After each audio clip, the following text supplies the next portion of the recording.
Olá, muito boa tarde, boa sexta-feira. Passa um pouquinho das 15h30, mas é a nossa hora de abrirmos as portas do consultório. Hoje falamos sobre hipertensão, algo que afeta muito a população portuguesa e não só, a população mundial também. Vamos falar sobre a nutrição, o valor daquilo que nos alimenta, como podemos tirar maior partido da nossa alimentação. Vamos também falar sobre fertilidade. Se quiser tirar as suas dúvidas no âmbito da especialidade de ginecologia e obstetrícia, pode tirar as suas dúvidas hoje. 225-083-204 é o número do costume para o qual pode e deve começar já a ligar para entrar em direto connosco na terceira parte e poder tirar as suas dúvidas em direto. Caso não possa entrar em direto via telefone, pode deixar a sua questão por escrito em consultório@portocanal.pt. Pode também deixar qualquer comentário que queira deixar por escrito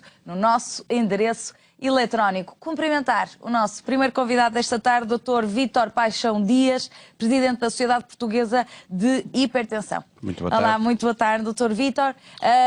Não estou enganada quando digo que a hipertensão de facto é um dos problemas da nossa sociedade ao nível de saúde pública, vamos dizer assim.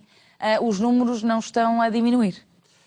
Não, os números têm-se mantido estáveis e até há algum aumento, não nosso, mas nas populações que estão a fazer a transição epidemiológica, estão a passar para ter mais fatores de risco e a hipertensão é um deles. Portanto, é um problema mundial dos países desenvolvidos, ao qual nós temos que estar atentos e é o principal fator de risco de mortalidade nas sociedades desenvolvidas. É que já não estamos só a falar de ter uma doença, de ter uma patologia ou até mesmo de ter uma patologia crónica, estamos a falar de uma causa de morte que está no topo das principais, se não a principal. Portanto, de facto, estamos a falar de algo que importa falar e relembrar todos os dias.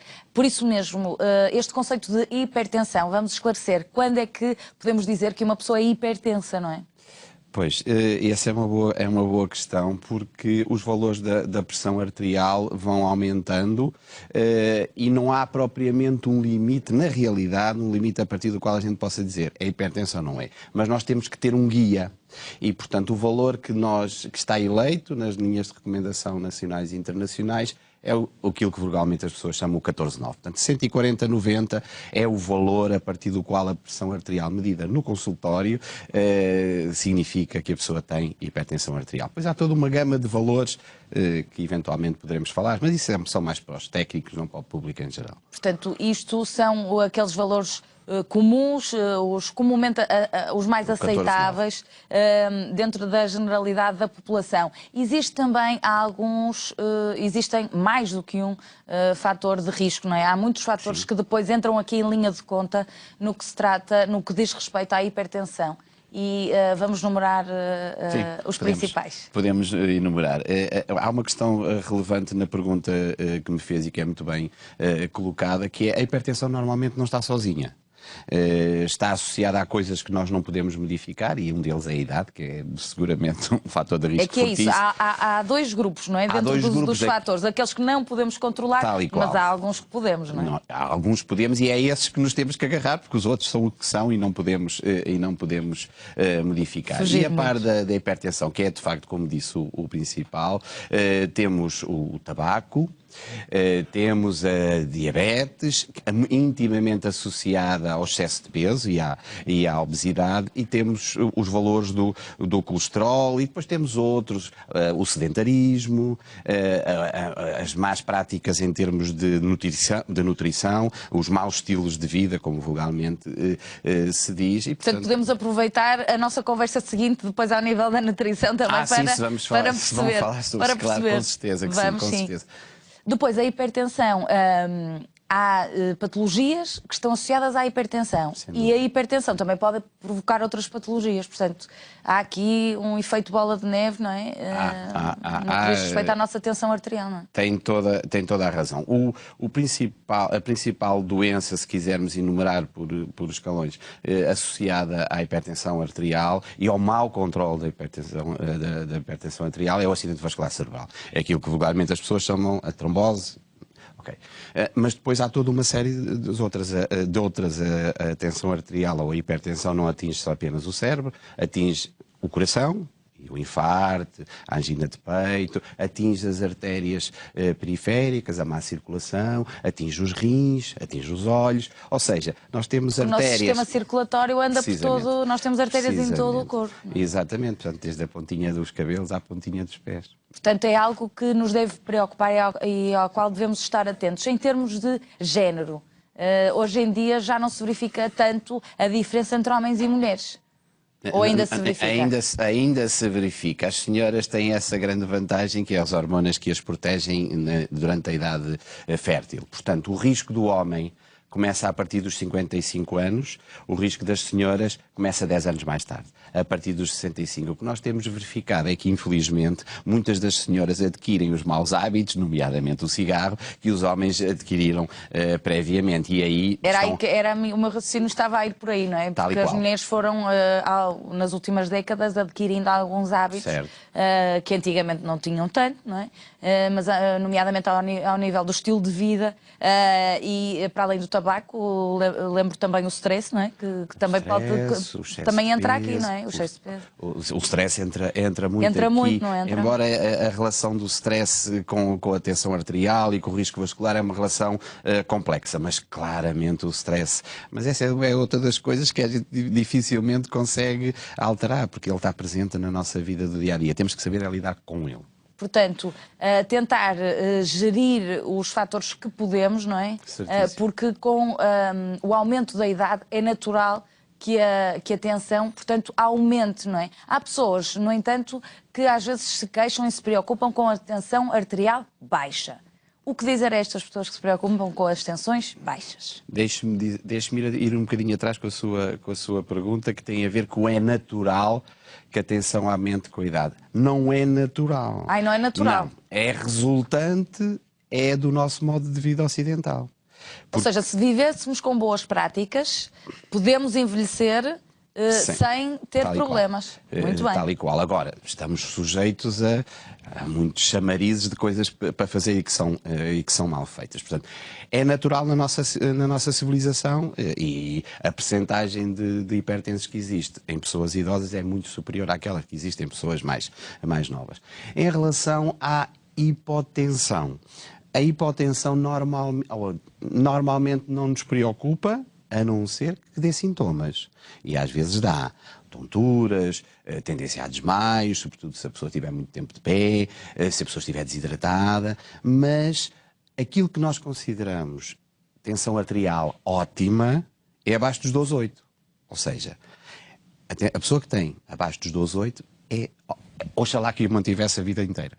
Porque não é, aí não estamos a falar de risco de vida, não é? Aí não estamos a falar de doença crónica, não estamos a falar de nada... A não ser em casos muito particulares. Muito particulares, não é? Sim, Portanto, sim. aqui o foco deve ser, de facto, quando as tensões estão aumentadas. Outro problema associado aqui à temática da hipertensão é, de facto, as pessoas, mesmo diagnosticadas, não controlarem. E aí há muitos puxões de orelhas.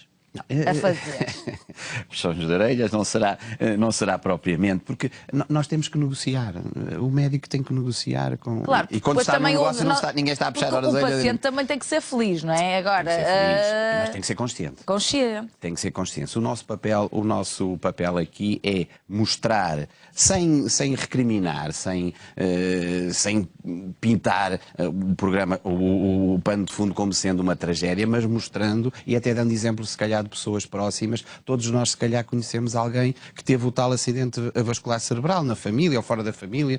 E, portanto, esse é um exemplo claro daquilo que nós queremos evitar. Para evitar, primeiro é preciso saber que se tem a doença, ou que se tem os valores elevados. E depois é preciso controlá-los ao longo da vida toda. Porque o diagnóstico é relativamente simples, não é? Muito fácil. É muito fácil. Portanto, muito a partir daí, é de facto haver aí um equilíbrio e também na relação médico-paciente para perceber até onde é que se pode ir, ir equilibrando, não é? Depois, naturalmente, há momentos em que há crises, vamos dizer assim. Sim. Poderá haver crises de hipertensão, não é? Portanto, há que evitar esses picos. Claro que há situações particulares, técnicas, que não serão aqui propriamente para aqui chamadas, que realmente justificam essas tais crises.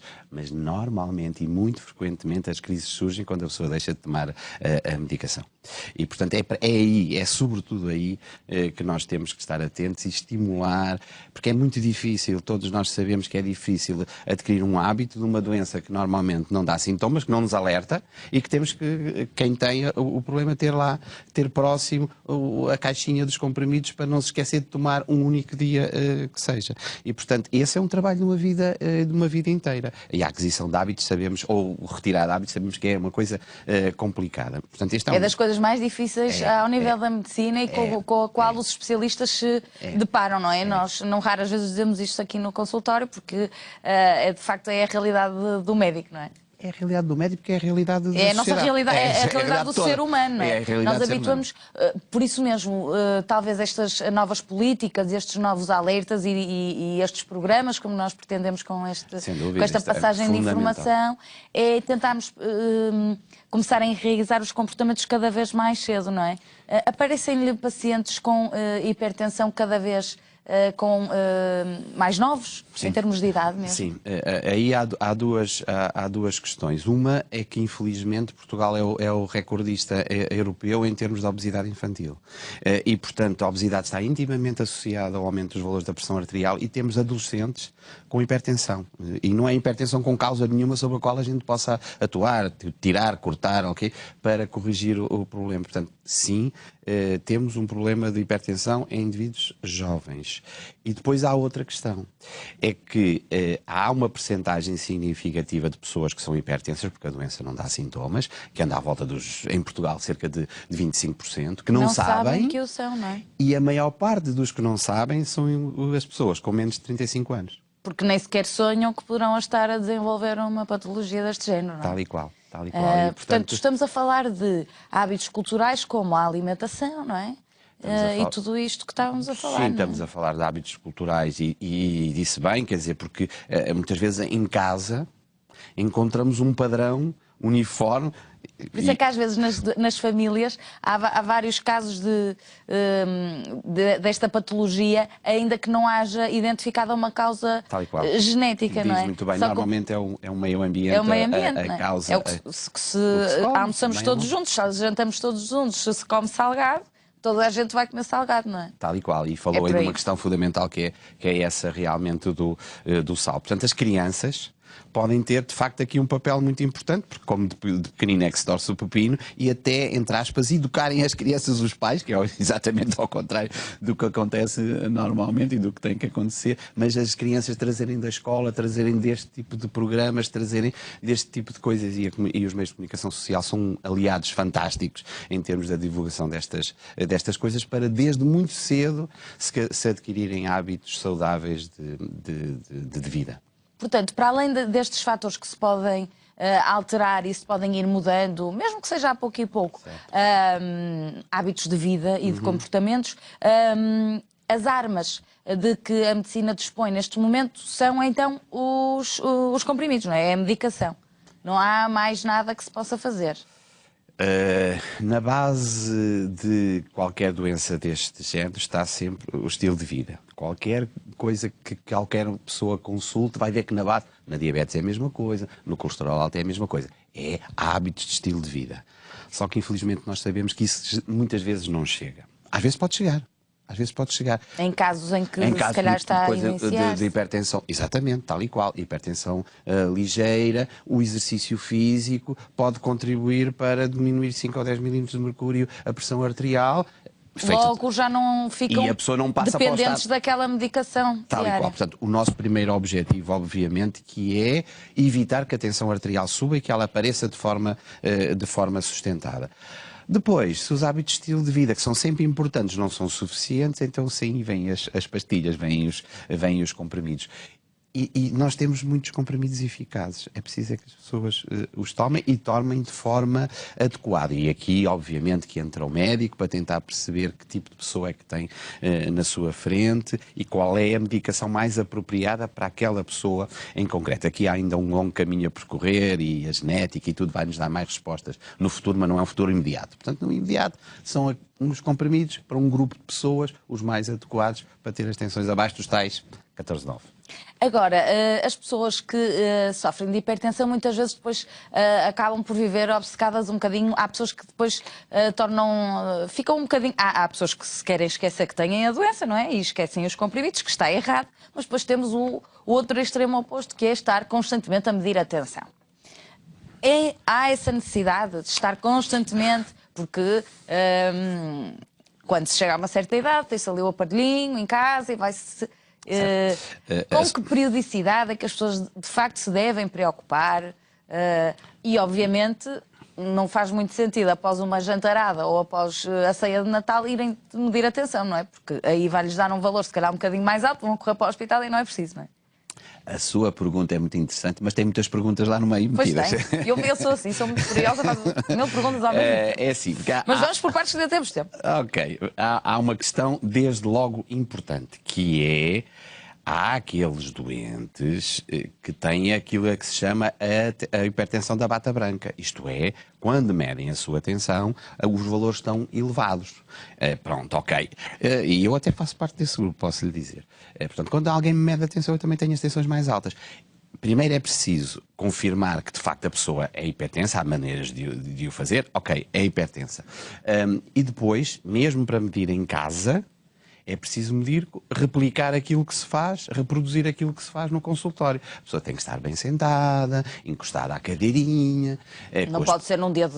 Não pode ter o marido ou a mulher a dar-lhe cabo da cabeça, sabe? Em agitação, não é? Claro. Nem os netos a correr, e a pessoa está dispersa, tem que estar tranquila, como nós estamos aqui, tranquilos, com um ambiente tranquilo, repousar durante alguns minutos, 3, 4, 5 minutos, e depois então medir a tensão. Ok. E depois, ok, estamos no grupo das pessoas que têm tensão ótima, a tal menos que 12,8. Se é jovem e não tem mais fator de risco nenhum, o que as guias de recomendação dizem é 5 em 5 anos. Ok, se não tem mais fator de risco nenhum. Portanto, é preciso ir ao médico, perceber, manter-se magro ou não se consegue. E hoje em dia não ter nenhum fator... É complicado. Por isso é que fazer umas análises e ir ao médico, pelo menos ao médico de família, ou fazer um check-up, pelo menos anualmente, não se perde nada, não é? A partir dos 35, 40 anos, sim, isso é fundamental. Para as pessoas que já têm a doença, é importante que, se puderem, adquiram um aparelho para medir a tensão em casa, com aqueles cuidados que eu atrás referi, e, se possível, fazê-lo de 3 em 3 meses, desde que os valores estejam estáveis e a pessoa não tenha sintomas. É o que está recomendado. Portanto, não há necessidade de estar constantemente... Todos os dias. Não queremos criar ansiedade a ninguém, nem colocar um rótulo, é hipertensa, ai meu Deus. Não, temos que alertar e consciencializar as pessoas da importância, trazê-los para o nosso lado, explicar-lhes e convencê-los que de facto isto é um fator de risco que nós podemos controlar com a ajuda do próprio. É que aqui a palavra-chave é que de facto pode-se prevenir e pode-se controlar. Pode. E há tantas patologias, infelizmente, sobre as quais nós não temos esse controle, que é uma pena que continue a haver tanta gente aqui com uma mortalidade elevada associada a este tipo de falta de controle, não é? Portanto, diagnosticar é importante, não ter medo de saber o que é que temos, não é? Porque Exatamente. Há muita gente que depois também tem esse